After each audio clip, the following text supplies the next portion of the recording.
కొలంబో టెస్టులో భారత జట్టు పట్టు బిగించింది. 5వ రోజు ఆటలో వరుణుడు కరుణిస్తే గెలుపు గ్యారంటీ అనుకునేలా పరిస్థితులు కనిపిస్తున్నాయి. 4వ రోజు ఆట పూర్తి స్థాయిలో సాగలేదు. వర్షం కారణంగా మ్యాచ్ ముందుగానే నిలిచిపోయింది. 4వ రోజు ఆట ముగిసే సమయానికి శ్రీలంక జట్టు 6 వికెట్లకు 229 పరుగులు సాధించింది. ఫామ్లో ఉన్న సోనల్ దినుషా 7 పరుగులు, కేశర నువాంతా 3 పరుగులతో క్రీజులో ఉన్నారు. ఓవర్నైట్ స్కోర్ 8 వికెట్లకు 265 పరుగులతో శ్రీలంక తొలి ఇన్నింగ్స్ను కొనసాగించింది. సోనల్ దినుషా సెంచరీ పూర్తి చేసుకున్నాడు. ఓవర్నైట్ స్కోరుకు ఆతిథ్య జట్టు 25 పరుగులు జోడించింది.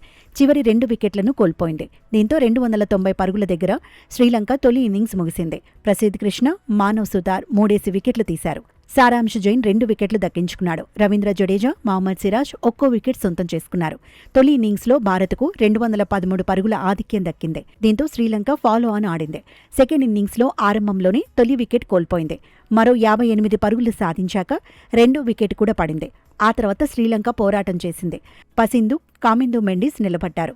భారత బౌలర్లను సమర్థంగా ఎదుర్కొనేందుకు ప్రయత్నించారు. ఇద్దరూ హాఫ్ సెంచరీలు సాధించారు. 55 పరుగుల వ్యక్తిగత స్కోర్ దగ్గర కామిందు మెండిస్ అవుట్ అయ్యాడు. పసింధు మాత్రం పోరాటం కొనసాగించాడు. ఓ ఎండ్లో వికెట్లు పడుతున్నా తను మాత్రం భారత బౌలర్లను అలవోకగా ఎదుర్కొన్నాడు.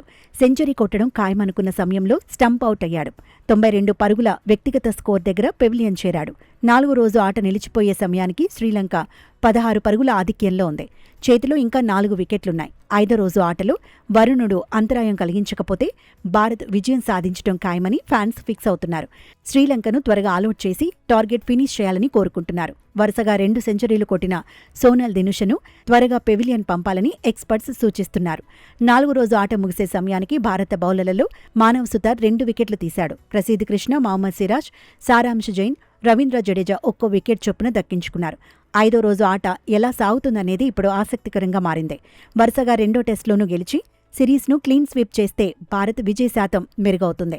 వరల్డ్ టెస్ట్ ఛాంపియన్షిప్ పాయింట్ల పట్టికలో టాప్ 2లో నిలిచే దిశగా అడుగులు పడతాయి.